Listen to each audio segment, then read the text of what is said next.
మహాపరిశుద్ధుడు మహోన్నతుడు మహిమ కలిగిన దేవా నిత్య నివాసులు మా ప్రియ పరలోకపు తండ్రి మీకు వందనాలు ప్రభా. ఇంతవరకు పాటలు పాడి మీ నామాన్ని మహిమపరిచినట్లుగా తండ్రి కొద్ది నిమిషాలు నీ వాక్యాన్ని వినడానికి ప్రభా నీ పాద సన్నిధికి వచ్చాం.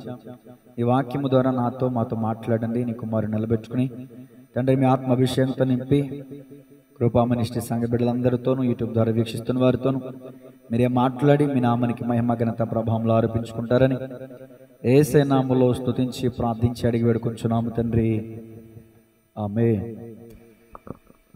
Praise the lord.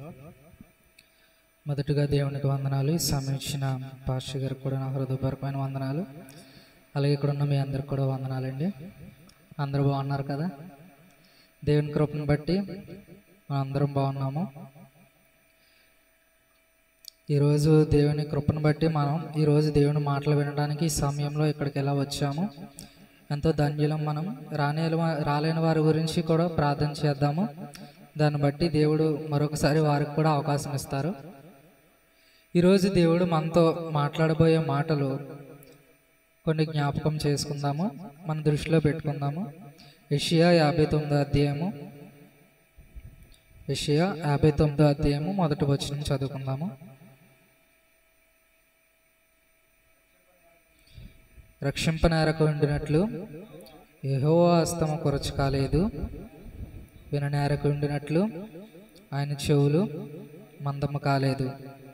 మీ దోషములు మీకును మీ దేవునికిని అడ్డమ్ముగా వచ్చును. చాలండి. ఈ మాట మనకి ప్రతి ఒక్కరికి ఎన్నోసార్లు విని ఉంటాం. ప్రతి ఒక్కరికి తెలిసిన మాట.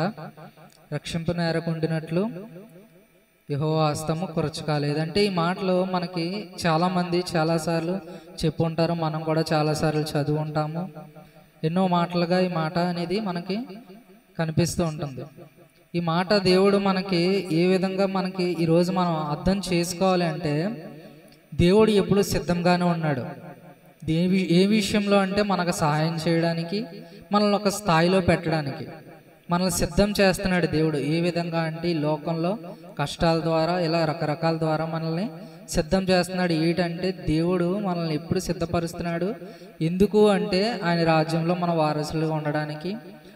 కాబట్టి ఈరోజు ఒక చిన్న ఉదాహరణ రీతిలో ఒక చిన్న ఉపమానం చెప్పుకుందాం. ఇది ఏంటంటే ఎక్కడా వినింది కాదు, ఎందుకంటే ఇది నాకు దేవుడు చెప్పిన ఉపమానం చిన్నది.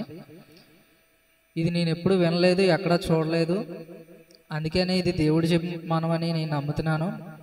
ఎందుకంటే ఇది నేను అనుకోని రీతిగా దేవుడు నాకు చూపించారు. ఈరోజు ఇది మీతో పంచుకోవాలనుకుంటున్నాను. ఈ వాక్యం సంబంధమైన విషయందే. ఉపమానం ఏమిటి అంటే, ఒక ధనవంతుడు, గొప్ప ధనవంతుడు ఒక దగ్గర ఉన్నారు. ఆయనకి ఆస్తి కొదువు లేదు, కుటుంబం ఉన్నది, అన్నీ ఉన్నాయి. ఏది కొదువు లేకుండా ఉన్నారు ఒక ధనవంతుడు. ఆయన ఏం చేశారంటే బయట ఒక ఇద్దరు పిల్లల్ని చూశారు, మగ పిల్లల్ని ఇద్దరిని చూశారు, బాగా చిన్న వయసులో ఉన్నవాళ్ళు. ఆ ఇద్దరు మగ పిల్లల్ని చూసినప్పుడు ఆయనకి చాలా జాలి వేసిందంట. ఎందుకంటే వాళ్ళిద్దరూ బయట ఉన్నప్పుడు సరదాగానే ఉన్నారు, కానీ వాళ్ళ వస్త్రము వాళ్ళ స్థితి చూసినప్పుడు ఆయనకి చాలా జాలి వేసిందంట.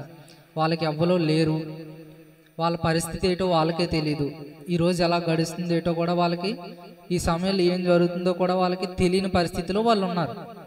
అప్పుడు ఆయన వాళ్ళ దగ్గరికి వెళ్ళి ఇలా అన్నారంటే, ఏంటంటే మీరు నాతో పాటు వస్తారా, మిమ్మల్ని ఒక స్థాయిలో పెడతాను. మీరు నాతో పాటు వస్తే మిమ్మల్ని ఒక స్థాయిలో పెట్టి మీకు పని నేర్పిస్తాను, మిమ్మల్ని ఒక స్థాయిలో పెడతాను నేను అని చెప్పి వాళ్ళిద్దరితో అన్నారంట. వాళ్ళిద్దరు అనుకున్నారంట, ఇదేదో బాగుంది, బాగానే దొరికింది మనకు అవకాశం అనుకొని ఆ ధనవంతుని అడిగారంట, భోజనం పెడతారా అని. అంటే ఖచ్చితంగా పెడతాను, మీరు నాతో వస్తానంటే అని చెప్పేసి అనుకుంటే, వాళ్ళు వెనకాల కారు అన్నీ చూసి అతని అంతస్తు అది చూసి బాగానే దొరికింది అవకాశం మనకి అని చెప్పి ఏం చేశారంటే వాళ్ళిద్దరూ ఆ ధనవంతునితో వెళ్ళారు. వెళ్ళినప్పుడు మొదటిగా ఏం చేశారంటే భోజనం పెట్టి వాళ్ళిద్దరిని ఒక ఫ్యాక్టరీలోకి తీసుకెళ్లారు. ఈ ఫ్యాక్టరీలోనే మీరు ఉండవలసింది, ఈ ఫ్యాక్టరీలో ప్రతి పని మీరు నేర్చుకోవాలి, మీ వయసుకు తగ్గట్టు నేను మీకు పనులనేది చెప్తాను, ఇక్కడ ప్రతి పని మీరు చెయ్యాలి అని చెప్పి ఆయన ఏం చేశారంటే ఆ ఫ్యాక్టరీలో ఇద్దరు కుర్రాళ్ళని పెట్టారంట. వాళ్ళు ఏం చేశారంటే చిన్న వయసు నుంచి వాళ్ళ వయసుకి తగ్గట్టు ఏంటంటే బాగా చిన్నవాళ్ళు కాబట్టి ఆ వయసులో టీలు ఇవ్వడమనో లేదంటే అక్కడ చిన్న చిన్న వస్తువులు శుభ్రం చేయడమనో వాళ్ళ వయసుకు తగ్గట్టు మొదలు పెట్టారు. వయసుకు తగ్గట్టు కొద్దిగా వయసు వచ్చేటప్పటికి ఇంకా కొంచెం బలం వస్తుంది కదా వాళ్ళకి. వయసు పెరిగే కొద్దీ వాళ్ళ బలానికి తగ్గట్టు వాళ్ళకి పనులు కూడా పెరిగాయి.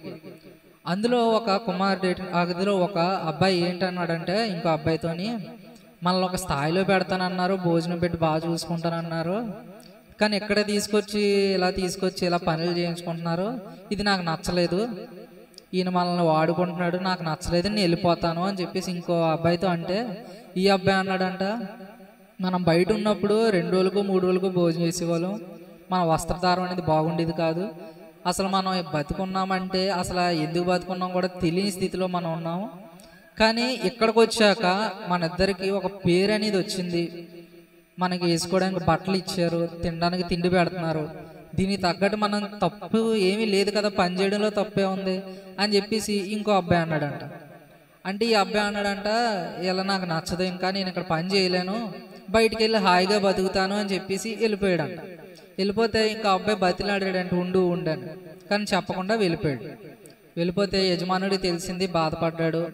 ఇక ఈ అబ్బాయితో అన్నాడంట, ఎప్పుడు కనిపించినా రమ్మను, అతను వెళ్ళిపోయాడు కానీ బతిలాడుకో, రమ్మను చెప్పు అని చెప్పి బాధపడ్డాడంట. అంతే. కొన్ని రోజులకి ఒక 2-3 నెలలు గడిచిన తర్వాత కనిపించాడంట అబ్బాయి. ఆ గేటు దగ్గర, రోడ్డు దగ్గర కనిపించి ఇలా అంటున్నాడంట, నాతో పాటు వచ్చి ఇప్పుడన్నా సరే, హాయిగా ఉంది బయట అని చెప్పేసి అంటున్నాడంట. ఈడు అన్నాడంట, నేను రాను, నువ్వే వచ్చేచ్చు కదా, ఎందుకు అలా బయట, ఏం బాగుంది అని చెప్పేసి అంటుంటే ఆడేం చేశాడంటే, నేను ఇంకా రాను, బయట చాలా బాగుంది అని చెప్పేసి రానన్నాడంట. సరే అయితే అని చెప్పేసి ఇంక వదిలేశాడు. మళ్ళీ ఇంకొన్ని రోజుల తర్వాత కొన్ని నెలలు గడిచాయి. అప్పుడు కనిపించాడంట, నడుచుకుంటూ వచ్చి చేతిలో సిగరెట్ పట్టుకొని వచ్చాడంట. ఈసారి బయట ఉన్నవాడు సిగరెట్ పట్టుకొని వచ్చి స్టైల్గా పొగ ఊదుకుంటూ, నేను చూడు ఎంత అందంగా ఎలా ఉన్నానో హాయిగా, ఇంక నువ్వెందుకు ఇంకా అక్కడ నాతో పాటు వచ్చి ఇప్పుడు అన్నా అంటే, నేను రాను అని చెప్పేసి అన్నాడంట. ఇప్పటికన్నా నువ్వు మార్రా బాబు, లోపలికి వచ్చే, బాగుంది ఇక్కడ మనల్ని ఒక స్థాయిలో పెడతానప్పుడు ఎందుకు అలాంటి అలవాట్లు, బయట చెడు అలవాట్లు అని చెప్తే వినకుండా వెళ్ళిపోయాడంట. ఈసారి ఇంకా లేట్ అయ్యి కొన్ని సంవత్సరాల తర్వాత కనిపించాడంట. ఈసారి బండి మీద వచ్చి నీట్గా బట్టలు వేసుకొని వచ్చి ఈసారి మందు బాటలు పట్టుకొని కనిపించాడంట. ఈసారి కూడా అలాగే అడిగాడంట, ఎలా వచ్చా అని ఇతను అంటున్నాడంట, ఎలా వచ్చాని అతను అంటున్నాడు. ఇద్దరు అక్కడే ఉన్నారు. ఈడు ఎలా వెళ్ళిపోయాడు, ఇంక ఎలాగో ఉన్నాడు. అలాగైతే లోపల ఉన్నవాడు అలాగా ఇంకా ఇంకా ఇంకా ఇంకా పని నేర్చుకుంటూ ఎదిగారు. వాళ్ళిద్దరికి ఒక వయసు వచ్చింది. ఒక వయసు వచ్చి బయట ఉన్నవారు బయట ఉన్నవాడు ఇంకా మారకుండా ఒక పెద్ద దొంగలా తయారయ్యి ఏం చేశాడంటే, ఆ జీవితం అనేది గడుపుతూ ఆనందంగా గడుపుతున్నాడు అనుకుంటూ చాలా ఆనందంగా ఇంకా బయటే ఇంకా అలా ఉన్నాడు. ఈ లోపల ఉన్నాడు ఏ అలవాట్లు లేవు. ఆ ఫ్యాక్టరీలో ప్రతి పని నేర్చుకున్నాడు, అందరితో కలిసిమెలిసి ఉన్నాడు, ఆ ఫ్యాక్టరీలో అందరితో పాటు ఉన్నాడు. అప్పుడు ఏం చేశాడంటే, ఆ యజమానుడు ఒక గొప్ప ఒక చిన్న, దాన్ని ఏమంటారు, మామూలుగా మర్చిపోయాను, చిన్న పార్టీ లాంటిది ఏర్పాటు చేశాడు. ఫంక్షన్ లాంటిది, పెద్ద ఫంక్షన్ లాంటిది ఏర్పాటు చేశాడు. ఏర్పాటు చేసినప్పుడు ఈ లోపల ఉన్నవాడు సూటు బూటు వేసుకొని నీట్గా అందంగా రెడీ అయ్యాడు.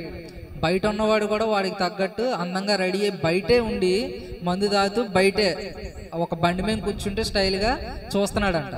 అప్పుడు వీడు లోపల ఉన్నవాడు బయటికి వెళ్ళి, ఎందుకు ఇలా అయ్యో, నేను చూడు ఇప్పుడు బాగున్నాను అంటే, ఇన్ని సంవత్సరాలు గడిచాయి, ఇప్పటికి నిన్ను అందంగా చూస్తున్నాను, లోపల ఉన్నప్పుడు అలా నువ్వు పని చేస్తూ చిరాగ్గా ఉండేవాడివి, ఇప్పుడు అందంగా కనిపిస్తున్నావు, ఇన్నాళ్ళకి వచ్చావు, కానీ ఇప్పుడు వరకు నేను అందంగా ఉన్నాను, ఇప్పటికన్నా సరే చెప్పింది విను, బయటకు వచ్చి నాతో పాటు నేను చాలా ఆనందంగా బతుకుతున్నానని చెప్పేసి బయటికి లాగడానికే చూశాడు. ఈ లోపలికి రావాలని ఇది చూశాడు, కానీ వినలేదు. ఇద్దరికిద్దరు అలాగ ఉన్నారు.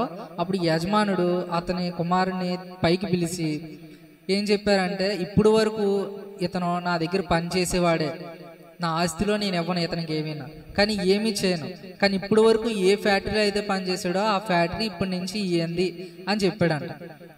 ఇది మంచి మాటగా ఆ కుమారుడికి అనిపించింది. ఒక స్థాయిలో అతన్ని పెట్టేశాడు కదా. ధనవంతుడు ఏమన్నాడు ఫస్ట్లో, మిమ్మల్ని ఒక స్థాయిలో పెడతాను, బాగా చూసుకుంటాను, మిమ్మల్ని ఒక స్థాయిలో అయితే పెడతాను, మీకు అంటూ ఒక పేరు వస్తుంది అని చెప్పేసి అన్నాడు. ఆ మాట నెరవేర్చుకున్నాడు. ఆ టైంలోనే ఇక్కడ ఒక స్థాయిలో నిలబడ్డాడు కదా. ఇప్పుడు ఫ్యాక్టరీ చేతిలోకి వచ్చింది. అదే స్టేజ్ మీద నిలబడి ఇప్పుడు పిలుద్దాం అనుకునే లోపు పోలీసులు వచ్చి అతను కొట్టుకుంటూ తీసుకెళ్ళిపోయారంట. కొట్టుకుంటూ తీసుకెళ్ళిపోయారు. ఇక్కడ మీరు ఇక్కడ గమనించాల్సింది ఏంటంటే, ఇక్కడ 2 దారులు ఇద్దరు ఎంచుకున్నారు. బయటికి వెళ్ళిపోయిన వాడు అతనికి ఒక పేరు అనేది పెట్టుకుందాం, ఎందుకంటే అతను కుమారుడు అది ఇది అన్నాం, కానీ అతనికి ఒక పేరు పెట్టుకుందాం. మనకి తెలిసిన పేరే యెజబేల్ అని పెట్టుకుందాం. ఎందుకంటే పాపం చేసేవాళ్ళు పనికిమాల పనులన్నీ చేసేది ఆ పేరు పెట్టుకోవడానికి తగ్గట్టుగా ఉంటారు. లోపల ఉన్న కుమారుడి పేరు ఏదన్నా ఒక యోసేపు అను, లేదంటే మీకు నచ్చిన పేరు ఏదో పెట్టుకోండి. నేనైతే ఏం ఫిక్స్ అవ్వలేదు, యోసేపు అని అనుకుందాం. అలా ఏంటంటే యోసేపు ఏంటంటే ఎలాంటి శ్రమలు వచ్చినా ఎలాంటి పరిస్థితుల్లోనూ నిలబడ్డాడు కాబట్టి ఒక స్థానంలో ఒక టైంకి ఒక స్థానంలో ఉన్నాడు. ఆ టైప్లోనే ఇక్కడ ఉన్నారు కాబట్టి యోసేపు అని అనుకుందాం. ఇక్కడ యోసేపు అనే కుమారుడు ఏం చేశారు? కష్టపడ్డాడు, బయటికి వెళ్ళలేదు, నమ్మాడు, యజమానిని నమ్మి పని చేశాడు. ఇప్పుడు బయటికి వెళ్ళిపోయినా నేను పనిలో నిలబడతాను కాబట్టి అని ఒక ఉద్దేశం కలిగి పని చేశాడు. కానీ బయటికి వెళ్ళిపోయిన కుమారుడు ఏంటంటే యెజబేల్ ఏం చేశాడు? బయటికి వెళ్ళిపోయి ఆనందం అనుకున్నాడు, మందులో ఆనందం అనుకున్నాడు, పొగలో ఆనందం అనుకున్నాడు, ఇంకా బయటే ఆనందం అనుకున్నాడు. పని ఏం చేయకుండా అలా తిరగడమే ఆనందం అనుకున్నాడు. అలా ఏంటంటే అలాగా ఒకరు ఒక దారి ఎంచుకున్నారు, ఒకరు ఒక దారి ఎంచుకున్నారు. ఈరోజు మనం ఇందులో ఈ ఉపమానంలో గమనించాల్సింది ఏంటంటే, ఆ ఫ్యాక్టరీలో పనులు అనేది మన జీవితంలో కష్టాలు. యజమానుడు మన దేవుడు అయితే ఆయన మనల్ని ఒక స్థానంలో పెట్టడానికి పిలుస్తున్నాడు. ఆ టైంలో మనం ఏం చేస్తున్నామంటే బాప్టిజం తీసుకున్నప్పుడు నమ్మకంగానే వెళ్తున్నాం. కానీ ఇక్కడ ఉన్న పరిస్థితులు, ఇక్కడ కట్టుబాట్లు ఏంటంటే దేవుడు చెప్తున్న కట్టుబాట్లు, దేవుడు చెప్తున్న మాటలు మనకి బుర్రకు ఎక్కక ఏం చేస్తున్నామంటే యెజబేల్ బయటికి వెళ్ళిపోయినట్టు మనం కూడా ఈ మందిరంలోంచి, దేవుని ఆత్మీయతలోంచి బయటికి వెళ్ళిపోతున్నాం.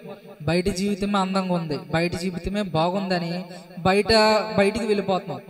దేవుని కుమారులు అంటే ఇప్పుడు మనం బయట వాళ్ళని పిలిచినట్లుగా దేవుడి కుమారులు మనల్ని ఇప్పటికి పిలుస్తున్నారు. ఏంటంటే లోపలికి వచ్చి ఆత్మీయతలోకి రా, ఇప్పటికన్నా మారు, ఇలాగ దేవుని దగ్గరకు వచ్చి నువ్వు గడిపితే మనల్ని ఒక స్థాయిలో దేవుడు పెడతాడని చెప్తున్నా సరే వినకుండా మనం ఏం చేస్తున్నామంటే యెజబేలులో ఉన్న లక్షణాలు మనం కలిగి ఏం చేస్తున్నామంటే లోకంలో తిరుగులాడుతూ ఉన్నాం.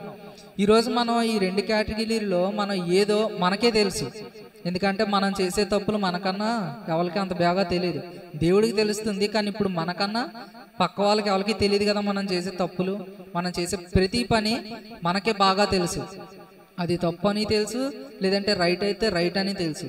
కాబట్టి మనం ఏ దారి ఎంచుకున్నామో మనకే తెలుసు. దేవుడు ఇప్పటికీ చెప్తున్నాడు, బతిమలాడట్లేదు, నిన్ను బలవంతం పెట్టట్లేదు, చెప్తున్నాడు. ఏంటంటే లోపలికి వచ్చాని యోసేపు యెజబేల్తో చెప్తున్నట్లుగా ఇక్కడ దైవాంశాంభూతులు అంటే పాస్టర్ గారు అవ్వచ్చు, లేదంటే ఆత్మీయ బిడ్డలు అవ్వచ్చు, మనకి చెప్తారు మంచి. ఏంటంటే మంచిగా ఉండు, నువ్వు చెడు పనులు చెయ్యకు అని చెప్పి మనకు చెప్తూ ఉంటారు.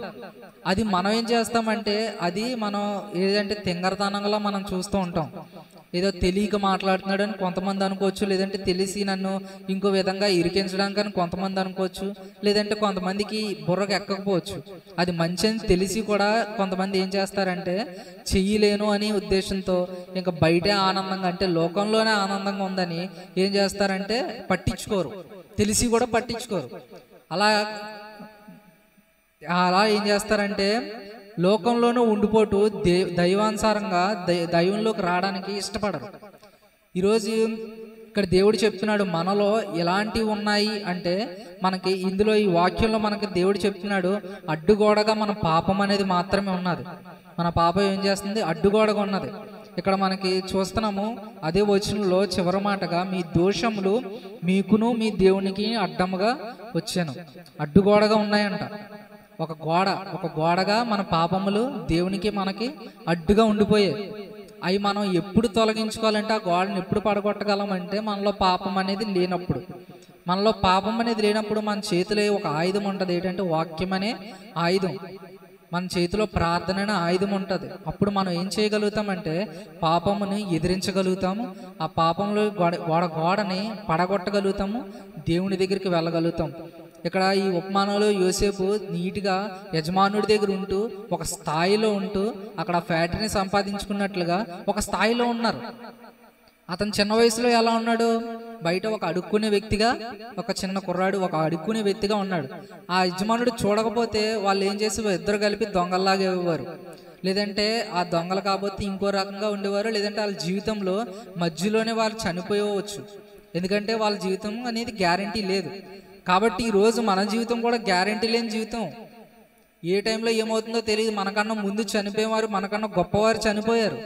కానీ మనం బ్రతుకున్నామంటే దేవుడు మన ఎడల ఏదో ఒక ప్రణాళిక అనేది ఉన్న. దేవుని ఎడల మనకు ఒక ఆసక్తి అనేది ఉంటే దేవుడు ప్రణాళిక అనేది మనం నెరవేర్చేవారుగా ఉండగలిగితే మనం దేవుడు పిలుస్తున్నాడు.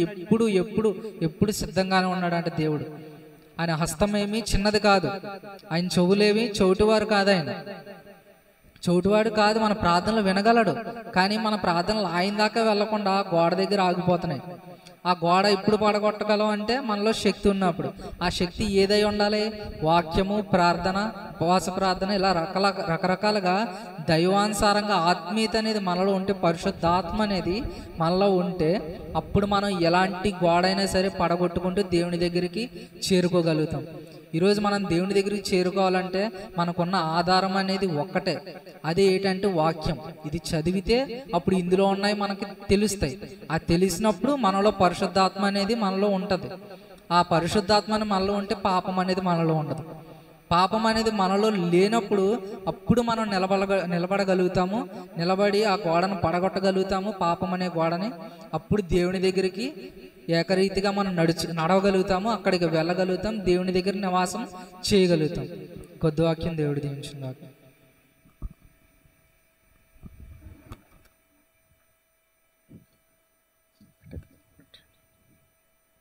దేవునికి స్తోత్రం, హల్లెలూయా. దేవునికి మహిమ కలుగును గాక. మరి చక్కని విషయాలు తమ్ముడు తెలియజేశారు. దేవుడు తనకి ఇచ్చినటువంటి ప్రేరేపణ బట్టి కొన్ని విషయాలు మన ముందు ఉంచారు. మరి ఎందుకంటే అవనస్తుని బలపరచాలి. దేవుడు ఆయన్ని దర్శనమిస్తే ఏదైనా ప్రాంతానికి వెళ్ళి మరి వాక్యం చెప్పగలగాలంటే మొదట మరి ఇక్కడి నుంచి అలవాటు ఉండాలి. కాబట్టి నాకున్నటువంటి ఆలోచన అది. దేవునికి స్తోత్రం కలుగును గాక. మరలా ఒకసారి చదువుకుందాం చదవబడినటువంటి వాక్య భాగాన్ని. యెషయా గ్రంథం 59వ అధ్యాయం 619వ పేజీ. యెషయా గ్రంథం 59వ అధ్యాయం 619వ పేజీ, 59వ అధ్యాయం మొదటి నుంచి చదువుతున్నాను. రక్షింపనేరకుండునట్లు యెహోవా హస్తము కొరచ కాలేదు, విననేరకుండునట్లు ఆయన చెవులు మందము కాలేదు. మీ దోషములు మీకును మీ దేవునికి అడ్డముగా వచ్చాను. మీ పాపములు ఆయన ముఖమును మీకు మరుగుపరిచాను గనుక ఆయన ఆలకింపకున్నాడు. మీ చేతులు రక్తము చేతను మీ వ్రేళ్లు దోషము చేతను అపవిత్రపరచబడి ఉన్నవి. మీ పెదవులు అబద్ధములాడుచున్నవి. మీ నాలుక కీడును బట్టి మాట్లాడుచున్నది. ఇంకా ఇలా కిందకు వెళ్తూ ఉంటే కాళ్ళు ఏం చేస్తున్నాయి, తలంపులు ఏం చేస్తున్నాయి. చాలా అద్భుతమైన వివరణ ఉంది. చాలా అద్భుతమైన అంటే మన బాడీలో ఉన్న ప్రతి అవయవం, మన దేహంలో ఉన్న ప్రతి అవయవం కూడా ఏం చేస్తుంది? ఏదో ఒక పాపంతో నింపబడి ఉంది. నాలుక ఒక పాపం కలిగి ఉంది, పెదాలు ఒక పాపం కలిగి ఉన్నాయి, మెదడు ఒక పాపం కలిగి ఉంది. ఇక్కడ ఉన్నాయి చక్కగా తమ్ముడు చెప్తా ఉంటే కొన్ని చదువుకుంటూ వెళ్తుంటే కాళ్ళు ఏం చేస్తున్నాయి? పాపం చేయడానికి పరుగులెడుతున్నాయి. పెదాలు ఏం చేస్తున్నాయి? అబద్ధాలు ఆడుతున్నాయి. నాలుక ఏం చేస్తుంది? కీడు కల్పిస్తుంది. అంటే మన దేహంలో ఎన్ని అవయవాలు ఉన్నాయో అన్ని పాపాలతో మనం నింపబడి ఉండి ఈరోజు ఉపవాస ప్రార్థన సమయం. ఇప్పుడు ఒక 5 నిమిషాల్లో మనం ప్రార్థన చేస్తాం. దేవుడు ఆలకించాలనే కదా. ఏమండి, ఎవరైనా దేవుని మందిరానికి ఎందుకు వస్తారు? మన బాధలు, మన కష్టాలు, మన ఇరుకులు తోటి వారికి చెప్పుకుంటే చులకనైపోతాం. ప్రస్తుతం ఉన్న పరిస్థితి ఎలా ఉందంటేనండి, అన్నీ ఉన్నవారేమో ఏమీ లేనట్టుగా బ్రతుకుతున్నారు. అంటే నా అనుభవం చెప్తున్నాను సుమా. ఏమీ లేని వారేమో ఆత్మాభిమానం చంపుకోలేక, లేవు అని అనలేక అన్నీ ఉన్నట్టుగా బతుకుతున్నారు. వాస్తవం అంటారా కాదంటారా? ఏమండి, అన్నీ ఉన్నాకు అనిగి మనకు ఉంటుందంట, ఏమీ లే నాకు ఎగిరి. అంటే ఇలా కొన్ని సందర్భాలు అనేకమైన కోణాల్లో చెప్పవచ్చు. కానీ నేను చెప్తున్నటువంటి విషయం ఏంటంటే, దేవునికి చెప్పుకుంటే మనకి మన సమస్య నుంచి విడుదల పొందుకుంటాం అనే విశ్వాసంతో మందిరానికి వస్తాం. అయితే ఒక యవనస్తుడు నన్ను ఇలా ప్రశ్నించాడు. ఏమనంటే, పాస్టర్ గారు మీరేమనుకోనంటే ఒక మాట అడుగుతాను అన్న, చెప్పండి అయ్యా అని. చర్చికి వచ్చే విశ్వాసులు చాలా ఇబ్బందులతో, సమస్యలతో, పరిస్థితులతో వస్తారు కదా. మీరేం చేయాలి? వాళ్ళకి ఒక ఆదరణ అనేది ఇవ్వాలి, వాళ్ళకు ఒక విశ్వాసం అనేది కల్పించాలి. వాళ్ళకి మీరు సహకరించకపోయినా వాళ్ళకు ఒక ఆత్మీయంగా సెల్ఫ్ కంట్రోల్ అంటారు సార్, ఆత్మ నిగ్రహం, దాన్ని మీరు అందివ్వాలి కదా. ఎన్నో భారాలతో వచ్చిన వాళ్ళకి మీరే భారాలు ఎడితే ఎలా ఉంటుంది అని అడిగాడు. గుండెలు పొడుసుకుపోయినట్టు అనిపించింది నిజంగా. దేవునికి స్తోత్రం. ఇక నాకు అర్థమైపోయింది ఆయన ఏ విధానం ఏ థాట్తో మాట్లాడుతున్నాడు కూడా సమస్తం అర్థమైపోయింది. దానికి తనకు కావలసిన సమాధానం నేను ఇచ్చాను, నేను మాట్లాడాను. తమ్ముడు చెప్పింది ఒకే ఒక విషయం, తనకు ఎందుకో తనకు ఆలోచన వచ్చిందో కళ వచ్చిందో దర్శనం వచ్చిందో నాకు తెలియదు, తన ఒపీనియన్ చెప్పాడు. ఒక ఇద్దరు వ్యక్తుల్ని ఒక యజమానుడు పిలిచాడు, సంబంధం లేదు వాళ్ళకి, రక్త సంబంధం కాదు ఏమీ కాదు, రక్త సంబంధం కాదు ఏమీ కాదు. ఇద్దరు వ్యక్తుల్ని దేవుడు యజమానుడు పిలిచాడు, ఒకడు చెప్పినట్టు చేశాడు, ఒకడు బయటికి వెళ్ళిపోయాడు, ఇష్టానుసారంగా తిరిగాడు. చిట్ట చివరికి ఏమీ లేనివాడు ఒక గొప్ప ఉన్నత స్థాయికి వచ్చాడు. యజమానుడు మాట విన్నవాడు, యజమానుడు మాట విననివాడు బంధకాల్లోకి వెళ్ళిపోయాడు. అలాగే స్కూల్లో పిల్లల్ని వేస్తున్నాం, నేను ఆయనకి సమాధానం చెప్పాను కదా, అది కూడా మీకు చెప్పేస్తున్నాను. స్కూల్లో పిల్లల్ని వేస్తున్నాం, మనకి ఎన్నో ఇబ్బందులు ఉంటాయి, మనకి ఎన్నో సమస్యలు ఉంటాయి. ఏమండి, ఓపుకుంటే ఏదో చిన్న కాన్వెంట్లో వేస్తాం, లేదంటే ఎంపీబీ స్కూల్లో వేస్తాం. సరే, ఏదైనా తర్వాత విషయం. కానీ మనకి ఇష్టం పిల్లలు మంచిగా ఇంగ్లీష్ మాట్లాడాలి, భవిష్యత్తులో ఇతర దేశాలు వెళ్ళాలి, వాళ్ళు బాగా సంపాదించాలి అంటే వాళ్ళని మంచి స్కూల్లో వేస్తాం కదా, బాగా ఫీజులు కడతాం కదా. అప్పుడు ఆ టీచర్స్ ఇలా పేరెంట్స్ అడిగాడు అనుకో, ఏంటంటే ఈ ఫీజులు ఏంటి, ఈ పరిస్థితులు ఏంటి, మేము ఎన్నో ఇబ్బందుల్లో ఉన్నాం, మాకు ఈ ఫీజులు అంటే మేము చదివించలో ఉంటే తీసుకెళ్ళిపోండి బయటికి అంటాడా, లేకపోతే అవునా బాబా అవునా అని చెప్పేసి అంటాడా? చెప్పండి. అంటే అక్కడ ఒక రూల్స్ ఉన్నాయి. అంటే నేను అంటాను, పిల్లలకి పాఠశాలలాగో ఆత్మీయులకి ఇది చర్చ్ అనేది ఒక పాఠశాల లాంటిది అనమాట. కాబట్టి దేవుని మందిరానికి వస్తున్నప్పుడు దేవుని మాట చొప్పున చేస్తే ప్రతి వారి జీవితంలో అద్భుతం జరుగుద్ది. మనం ఏమనుకుంటామంటే, నేను కాబట్టి మందిరానికి వచ్చాను, నా ప్రార్థన ఆయన వినాలి, నేను కాబట్టి అంటే నాలంటోడు అసలు సహజంగా దేవుడు నమ్ముకోడు, అలాంటిది నేనే వచ్చా అంటే అదొక గర్వమే కదా, గర్విష్ఠుడా నేను నీకు. అసలు సాత్వికులు ధన్యులను వాక్యం చెప్తుంది, గర్వం ఎందుకు అనవసరంగా. తమ్ముడు చెప్పాడు కదా, ఇద్దరు కూడా సంబంధం లేదు అసలు. ఆ యజమానుడు పిలిచాడు, లోపలికి తీసుకెళ్ళాడు, సంబంధం లేదు. నిజమే, పరలోకమందున్నటువంటి తండ్రి అయినటువంటి దేవుడు మనల్ని స్వహస్తాలతో చిక్కుకున్నాడు, ఆయనకి మనకి సంబంధం ఉంది. కానీ మనం తెంచేసుకున్నాం, ఆయన మాట వెనక లోకంలోకి వెళ్ళిపోయి సంబంధాలు తెంపేసుకున్నాం మనమే. కానీ ఆయనే ఈ భూమి మీదకి వచ్చి ఆయన మనల్ని మరలా తిరిగి మన సత్సంబంధాన్ని కలిపాడు. కానీ చాలా మంది దేవుని మందిరానికి రాకపోవటం వల్ల, ఆయన రక్తంలో కడగబడకపోవటం వల్ల, ఇంకా వారికి యేసు ప్రభుల వారికి లేదా దేవునికి మధ్యలో వాళ్ళ పాపాలు అడ్డుగా ఉండిపోయింది. ఇక్కడ మనం చదువుకున్నటువంటి మాటలో సబ్జెక్ట్ ఒకటే. ఆయన ప్రార్థన ఆలకించాలంటే మనం ఏం చేయకూడదు చెప్పండి? పాపం చేయకూడదు, అంతే. పాపం చేయకూడదు, ఆజ్ఞ అతిక్రమమే పాపం. కాబట్టి దేవుని సన్నిధికి వచ్చి మనం ఏదైనా మేలు పొందుకోవాలంటే వాక్యాన్ని చదవాలి, వాక్యాన్ని ధ్యానించాలి, వాక్యానుసారంగా జీవించాలి. అప్పుడు దేవుడు మనకు మేలు చేస్తాడు. కానీ వచ్చిన వెంటనే దేవుడు మేలు చేసేయాలంటే అట్లా. ఈ పూట మనం మామిడి మొక్క నాటామండి, ఇంత మొక్క నాటాం, పొద్దున్నకెల్లా నాకు పండు వచ్చేయాలంటే అయ్యే పనేనంటారా? కాదు, దానికి నీళ్లు పోయాలి, అది పెరిగి పెద్ద అవ్వాలి, దానికి ఒక టైం పడుతుంది, దానికి ఒక కాలం ఉంటుంది. దేవుడు తన సంకల్పము చొప్పున పిలువబడిన వారికి సమస్తమును మేలు కలిగి సమకూడి జరుగుటకే అని వాక్యం చెప్తుంది కదా. సమస్తం మేలు కలిగి ఇప్పుడే జరిగిపోవాలి, ఇక్కడే తక్షణమే జరిగిపోవాలంటే కొన్ని కార్యాలు ఉన్నాయి, కొన్ని పరిస్థితులు ఉన్నాయి. మనం ప్రార్థన చేస్తుంటే అసలు మన ప్రార్థన దేవుని సన్నిధికి వెళ్తలేదంటే అక్కడ రాయబడి ఉంది, ఇదిగో చదవండి. గనుక ఆయన 2 వచ్చిన ఆఖరి మాట, గనుక ఆయన ఆలకింపకున్నాడు. బయటికి వెళ్ళిపోయినాడు, లోపల ఉన్నవాడిని చూసి ఏమన్నాడంట, నువ్వు ఎక్కడలేని సేకరణ చేస్తున్నారా, కష్టపడుతున్నారా, నేను చూడు జలసాగా ఉన్నాను అన్నాడంట బయటికి వెళ్ళిపోయి. అది ఎంతకాలం భక్తిహీనుడు అంటే పచ్చగా కనిపిస్తాడంట. అసలు కీర్తనలు గ్రంథం చదువుతుంటే ప్రతి మాట అద్భుతంగా ఉంటుంది, ప్రతి అనుదిన వాక్యం ఎవరు చదువుతున్నారు లేదు నాకు తెలియదు. కానీ భక్తిహీనుడు అంటే చాలా రెప్పపాటుని ఎదిగిపోతాడంట. కానీ చూస్తుండగానే కనపడ్డాడంట. తమ్ముడు ఒక ఉపమాన రూపంలో చెప్పాడు, కానీ అవన్నీ బైబిల్లో ఉన్నాయి. భక్తిహీనుడు ఏమన్నా బయట దేవుని భయం లేకుండా విచ్చలవిడిగా తిరిగేవాడు పెరుగుతాడు, వాడికి ఆస్తి ఉంటుంది, వాడికి జలసాలు ఉంటాయి, కార్లు బొళ్ళు బిల్లి అన్ని సాతాను ఇస్తాడు. సాతాను యేసు ప్రభుల వారికి ఈ లోకరాజ్యం చూపించలేదా, నీవు నాకు మొక్కితే ఈ లోకరాజ్యాలన్నీ. సాతాను ఇచ్చే ధనం ఉంటుంది, దేవుడిచ్చే ధనం ఉంటుంది. దేవుడిచ్చే ధనంలో పరిశుద్ధత ఉంటుంది, సాతాను ఇచ్చే ధనంలో పాపం ఉంటుంది. అది ఎప్పటికైనా రెక్కలు కట్టుకుని ఎగిరిపోద్ది. నీ పిల్లలు నువ్వు చూస్తావు. నీ ఆశీర్వాదం నానాటికి ఆశీర్వదకరంగా ఉండాలంటే యెహోవా యందు భయభక్తులు కలిగి ఆయన త్రోవలందు నడుచువారందరూ ధన్యులు. నిత్యముగా నీవు నీ చేతుల కష్టార్జితం అనుభవిస్తావు. నీవు ధన్యుడు, నీకు మేలు కలుగు. నీ లోగిట నీ భార్య ఫలించు ద్రాక్షవల్లి వలె. నీ భోజనపు పిల్ల చుట్టూ నీ పిల్లలు. ఇది ఒక ఆశీర్వాదకరమైన కుటుంబం. ఒక కుటుంబం దేవుని మందిరానికి వచ్చినప్పుడు ఇది ఇలా దీవించబడాలి అని కోరుకుంటారు. మరి అది కోరుకోవాలంటే ఫస్ట్ వచనాన్ని మర్చిపోతారు. ఫస్ట్ వచనం ఏముంది? యెహోవా యందు భయభక్తులు కలిగి ఆయన త్రోవలందు. మరి ఆ పెంచుకున్న తండ్రి చెప్పిన మాట ఒక కుమారుడు యోసేపు అనే కుమారుడు విన్నాడు కాబట్టి కష్టమో నష్టమో నిష్ఠూరమో ఇబ్బందులు పడ్డాడు కాబట్టి ఒక వయసు వచ్చిన తర్వాత దాన్ని డీలింగ్ చేయగలిగిన సామర్థ్యం, జ్ఞానం, వివేకం వచ్చిన తర్వాత ఇప్పుడు ఋషి ఉన్నాడండి. ఇప్పుడు రాజీ 2 వీలర్ ఇచ్చి సెంటర్కి పంపించగలరా? ఎందుకని? చిన్న వయసు, ఇంకా వయసు రావాలి. ఒకవేళ వయసు రాకుండా లైసెన్స్ లేకుండా ఒకవేళ మన పర్లేదు కదా, టాలెంట్ ఉంది కదా, బండి ఇచ్చేది ఎవరన్నా గుద్దితే ఎవరిని జైల్లో పెడతారు? తల్లిదండ్రులు జైల్లో పెడతారు. కాబట్టి లైసెన్స్ ఉండాలి. అలాగే ఒక బాధ్యత అప్పగించాలంటే దానికి కూడా ఒక సమయం ఉంది. ఆ సమయం దాకా ఆ యజమానుడు వెయిట్ చేశాడు. ఆ కుర్రవాడు చిన్నప్పటి నుంచి పిలిచినప్పటి నుంచి నమ్మకంగా ఎదిగాడు, పెరిగి పెద్ద అయ్యాడు, అన్ని పనులు చేశాడు కాబట్టి ఒక దాన్ని ఏమంటారు ఫ్యాక్టరీనే ఇచ్చేసాడు అంట. దేవునికి స్తోత్రం కలుగునుగా. నేను అంటాను, అక్కడ ఒక ఫ్యాక్టరీ అంటే అదొక దీవెన అనుకోండి, అదొక ఆశీర్వాదం అనుకోండి. దేవుడు మనకి ఇవ్వాలంటే ఆయన చెప్పింది చెప్పినట్టుగా చేయాలి.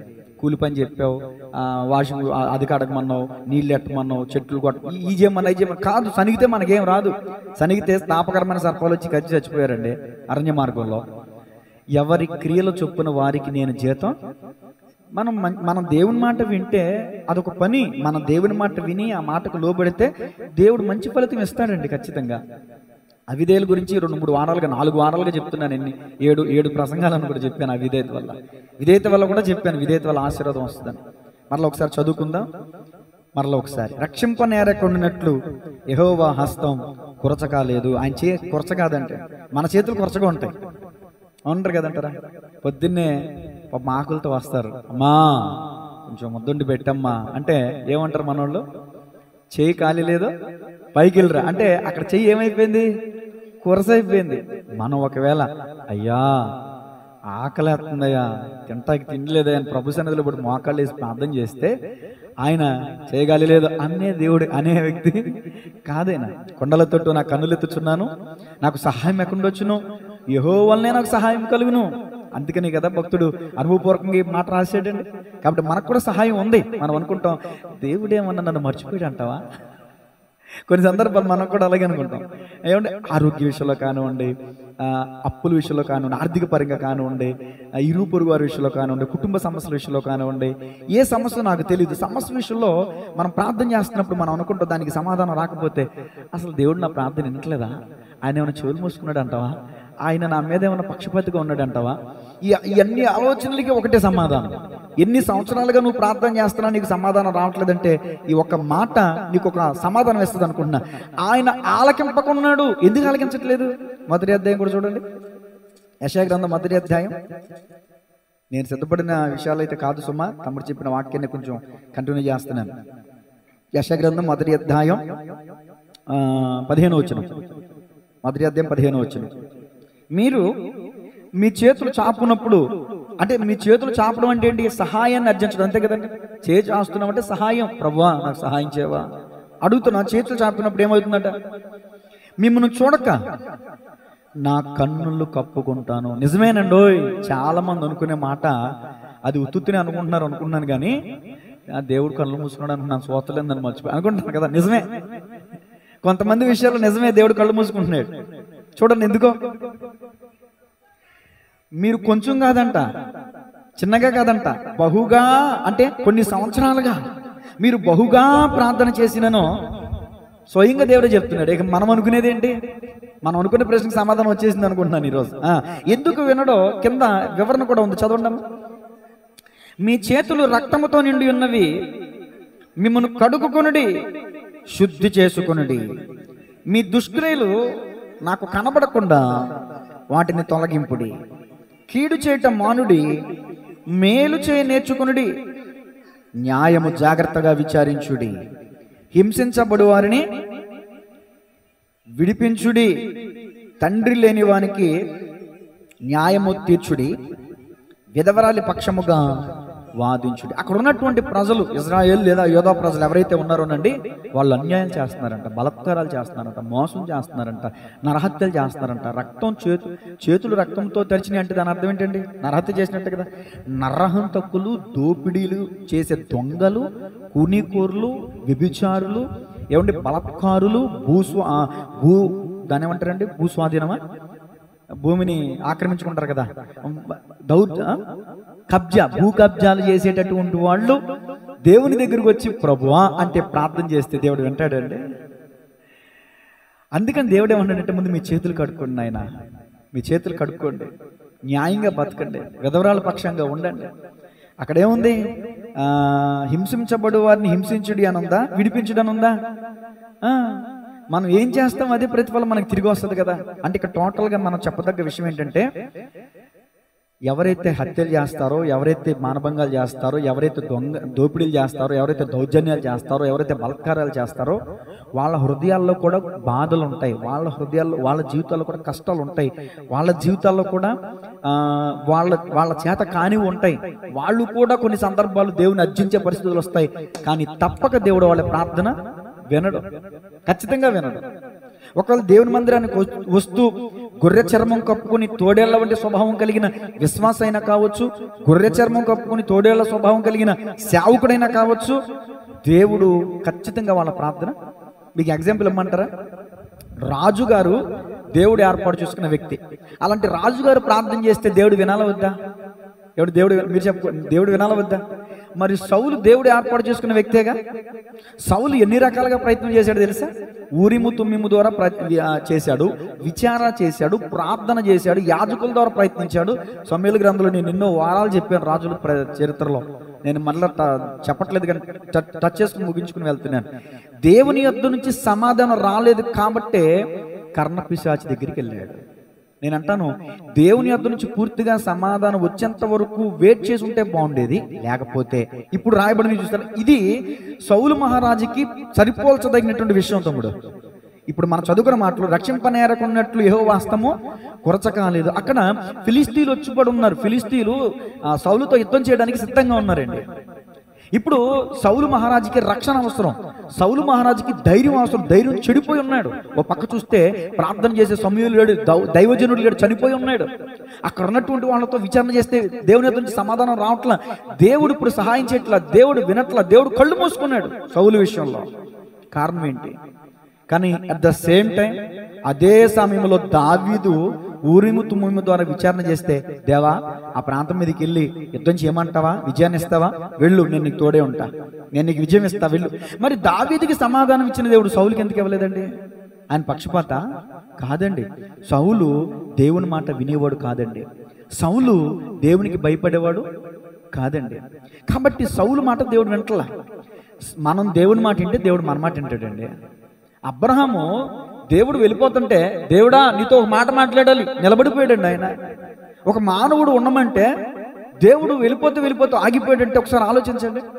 ఎందుకంటారు? అబ్రహాము దేవుని మాట వినేవాడు కాబట్టి దేవుడు అబ్రహాం మాట విన్నాడు. మనం దేవుని మాట వినేవాళ్ళం అయితే దేవుడు మన మాట వింటాడు. ఇప్పుడు మనం దేవునికి కొన్ని మనవులు చెప్పుకోవడానికి వచ్చాం. మన మనవి అంగీకరించబడాలంటే ఆయనకి మనకి మధ్యలో అడ్డుగా ఉన్న పాపము ఏదైతే ఉందో, ఆజ్ఞాతిక్రమమే పాపం. మరి మీరు నేను ఏ ఆజ్ఞాతిక్రిస్తున్నామో నేను చెప్పక్కర్లా, మన హృదయమే చెప్పేస్తాను, ఇదిగో నువ్వు ఈ విషయంలో అపరాధివి. అసలు మోకాళ్ళయంగానే నా మనస్సు నాకు చెప్పేది అది మొట్టమొదటి మాట. మరి అలవాటు మీకు ఉందో లేదు నాకు తెలియదు, ఆ కృప మీకు ఉందో లేదు నాకు తెలియదు. మోకరించగానే మన మనస్సాక్షి మనతో మాట్లాడాలి. మన మనస్సాక్షి మనకు చెప్పుద్ది, ఇదిగో నువ్వు ఈ విషయంలో అపరాధిగా ఉన్నావు, ఈ వారంలో ఇది తప్పు చేసావు, ఈ పొరపాటు చేసావు, నువ్వు సరి చేసుకో, నువ్వు సరిదిద్దుకో. బాగోదులేండి, కొంచెం వ్యక్తిగత పర్సనల్ విషయం చెప్దాం అనుకున్నాను కానీ బాగోదు. మరుగ్గా చెప్తాను, ఓకేనండి. గత వారం ఏంటిది? బల్లారాధన. అందరూ బల్లారాధన తీసుకున్నారు, కానీ నా దృష్టి ఒక వ్యక్తి మీద పడింది, బల్లారాధన తీసుకోవాలా. ఏంటయ్యా అంటే, అయ్యా కొంచెం నాలో నా మనసు ఏదో గద్దిస్తుంది, అని అన్నారు. నేను చెప్పానా నీ మనసులో ఉంది, లేకపోతే నీతో నీ జీవితంలో నీ కుటుంబంలో నేను చెప్పానా? మరి ఎవరు చెప్పారు ఆయనకి? మనస్సాక్షి అండి. అసలు మనస్సాక్షిని మనం మన మనస్సాక్షికి సమాధానం చెప్పుకోగలిగితే చాలండి. బయట ఎవరికో కాదు, మన మనస్సాక్షి కుదురుండ తెలుసా? మనం దేవుని భయం ఉన్న వాళ్ళు తెలుసో తెలియక ఏదైనా పొరపాటు జరిగితే మనసు కుదురుండ తెలుసా? మనసు కలిసి వేస్తుంది. అది ఎవరు కలిగించారు? సాక్షాత్తు పరిశుద్ధ అందరూ తీసుకున్నారు. కానీ మరి ఆ వ్యక్తి భయం ఉంది. ఇదిగో అయోగ్యంగా ప్రభు బలలో చేయవేయకూడదు. నేను అంటాను ఈ రోజున ఆ ఒక్క బలారాధనే కాదండి, మనం ప్రార్థించే ప్రతిసారి ఆ భయం ఉండాలి. ప్రార్థన అంటే బలి అర్పించడం, అంతే కదండి. ఇదిగో నీ సహోదరునితో అసమాధానంగా ఉన్నావా, మొదట నువ్వు వెళ్ళి సమాధాన పడి ఆ తర్వాత వెళ్ళి బలి అర్పించు. బలి అంటే ఇదిగో నా ప్రార్థన సాయంకాల నైవేద్యం వలన నీ దృష్టికి అంగీకారంలోగును గాక 141 కీర్తన 2వ వచనంలో దావీదు ప్రార్థన చేశాడు కదండి. బలి అంటే ప్రార్థన చేస్తున్నప్పుడు మనం మన హృదయాన్ని సరి చేసుకునే ప్రయత్నం చేయాలి. మరొకసారి చదువుతాను. రక్షింపనేరకున్నట్లు యెహోవా హస్తం కొరచ కాలేదు, విననేరకున్నట్లు ఆయన చెవులు మందము కాలేదు. ఇదిగో మీ దోషములు మీకును మీ దేవునికి అడ్డముగా వచ్చెను, మీ పాపములు ఆయన ముఖమును మీకు మరుగుపరిచెను గనుక ఆయన ఆలకింపకున్నాడు. మరి ఆరోగ్యం కోసమే చేస్తున్నారా? ఇంటి కోసమే చేస్తున్నారా? ఆర్థికపరమైన ఇబ్బందుల కోసం మీరు ప్రార్థన చేస్తున్నారా? ఈరోజు ఉపవాస ప్రార్థన చక్కని వచనాన్ని పరిశుద్ధాత్మ దేవుడు తమ్ముడి ద్వారా మన ముందు ఉంచారు. ఆలోచన చేద్దాం. దేవుడు మన ప్రార్థన ఆలకించకపోవడానికి గల కారణం ఉంది. ఆ కారణం ఏంటంటే దేవుని హస్తం కొరచ కాదు, ఆయన ఎప్పుడు మేలు చేయట్లో ఆనందించేవాడు. మన పాపం అడ్డుగా ఉందంటే యోహాను సువార్తలో రాయబడి ఉంది 9వ అధ్యాయంలో, పాపుల మనవి ఆయన ఆలకింపడు ఉందండి బైబిల్ గ్రంథంలో. మనం ఎంత ఏడ్చి బహుగా ప్రార్థన చేసినా నేను విన్నో నా చెవులు. దేవుడు చెవులు మూసుకుంటున్నాడు. ఒక సందర్భంలో కళ్ళు మూసుకుంటున్నాడు. కొన్ని సందర్భాల్లో ముఖాన్ని మరుగు చేస్తున్నాడు ఆయన. కారణం ఏంటంటారు? అంతగా మనం ప్రార్థన చేస్తుంటే దేవుడు పట్టించుకోకపోవడానికి గల కారణం ఏంటంటే మనం అవిధేయులుగా ఉండి ప్రార్థన చేస్తున్నాం. విధేయులుగా ఉండి ప్రార్థన చేస్తే తప్పక దేవుడు మన ప్రార్థన ఆలకిస్తాడు. చెప్పబడిన ఈయన దేవుని మాటలు మనందరి హృదయాలు నీరు కట్టి ఫలించునుగాక. ప్రార్థన చేద్దాం. అందరూ కూడా తలలో ఉంచండి. మోకరించగలిగిన వారు మోకరించండి. 8:45 అయింది కనుక 9 గంటలకు ముగిస్తాను. చిన్న ప్రార్థన చేసి ముగిస్తాను. తదుపరి మనం అందరం కూడా కలిసి ప్రార్థన చేద్దాం. దేవుని చిత్తం, దేవుని నడిపింపును బట్టి ఎంతవరకు అయితే అంతవరకు ప్రార్థన చేద్దాం. పరిశుద్ధ ప్రేమగల తండ్రి, విత్తబడిన ఈ యొక్క దేవుని మాటలు మన హృదయంలో ఫలించబడినట్లుగా సహాయం చేయండి. ఈ రోజున ఏ ఆత్మీయత క్రమాల్లో ఉందో, ఏ దోషం మాలో ఉందో ప్రభువా మమ్మల్ని మేము సరి చేసుకోవడానికి సహాయం చేయండి. మా మనస్సాక్షి నిజమే అయ్యా మమ్మల్ని గద్దిస్తుంది. మేము మనస్సాక్షిని బట్టి ఇదిగో నీ సన్నిధిలో మా పాపంలో ఒప్పుకుంటున్నాం. కానీ కొంతమంది మనస్సాక్షి వాత వేయబడిందని తిమోతి పత్రికలో లేదా తీతుకు పత్రికలో పౌలు గారు చెప్తున్నారు. కొంతమంది మనస్సాక్షి వాత వేయబడిన మనస్సాక్షి కలిగిన వాడ బద్దలైపోయిన వారి వల్ల ఉన్నారంట. ఇక వాళ్ళ మనసు గద్దించదు. ఒకవేళ గద్దించిన వాళ్ళు వినరు. మనసు కఠినమైపోయింది. అలాంటి సందర్భంలో మమ్మల్ని ఉంచొద్దు ప్రభువా. మాకు క్రీస్తు చేస్తున్న కలిగి మంచి మనసు దయచే ప్రభువా. తండ్రి, ఈ సమయంలో ప్రార్థిస్తుండగా ప్రార్థనాత్మ మాకు దయచేయమని, సంఘాన్ని సంఘ బిడ్డలందరినీ దర్శించి దీవించి ఆశీర్వదించమని యేసు నామములో ప్రార్థిస్తున్నాము తండ్రి. ఆమేన్.